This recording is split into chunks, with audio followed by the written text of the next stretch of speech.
কোটা সংস্কার আন্দোলন নিয়ে চলমান অস্থিরতায় স্থবির হয়ে পড়েছে দেশের সিনেমা হল, নাটক, মঞ্চনাটক, ফ্যাশন, নৃত্য থেকে শুরু করে সমগ্র বিনোদন অঙ্গন। কারফিউর মধ্যে সবকিছুর মতো বন্ধ ছিল সিনেমা হল, নাটক ও ওটিটির নানা ফিকশনের কাজ এবং নতুন কাজের মুক্তি এবং শুটিং। আন্দোলনের প্রথম দিকেই বন্ধ করে দেওয়া হয় সিনেমা হলগুলো। কারফিউ শিথিল হওয়ার পর অবশ্য খুলতে থাকে একক হল ও মাল্টিপ্লেক্স, কিন্তু দর্শক নেই প্রেক্ষাগৃহগুলোতে। বাতিল হয়ে যাচ্ছে নতুন সিনেমা মুক্তির পরিকল্পনা।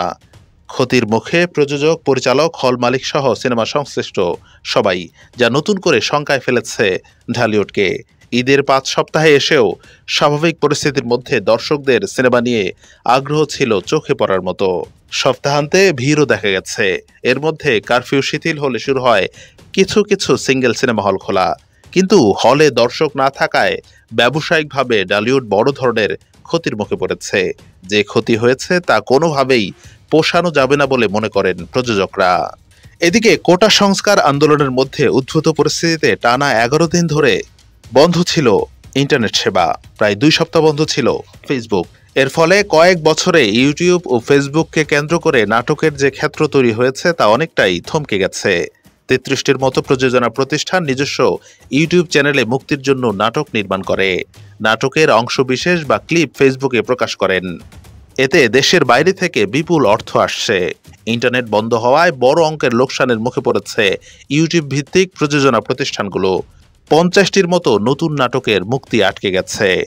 ইন্টারনেট বন্ধে আয় তো কমছেই, পাশাপাশি ভবিষ্যতে এসব ইউটিউব চ্যানেল ও ফেসবুক পেজে দর্শকও কমে যাওয়ার শঙ্কা রয়েছে।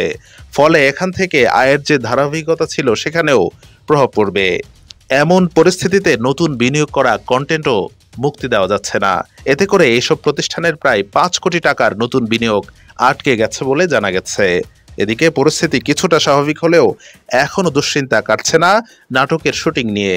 নাটকের পরিচালক, প্রযোজক ও অভিনয় শিল্পী সংঘের তথ্য মতে শতাধিক নাটকের শুটিং বন্ধ। পুরোদমে শুটিং শুরুর বিষয়টি নিয়েও রয়েছে অনিশ্চয়তা। ফলে ক্ষতির মুখে নাটকের কলাকুশলীরা। পরিস্থিতি কিছুটা স্বাভাবিক হলেও এখনও শুটিংয়ে ফেরার মতো পরিস্থিতি তৈরি হয়নি বলেই মত নাটকের পরিচালক ও কলাকুশলীদের। তাই লাইট, ক্যামেরা এবং অ্যাকশনের জগতেও থমথমে নীরবতা।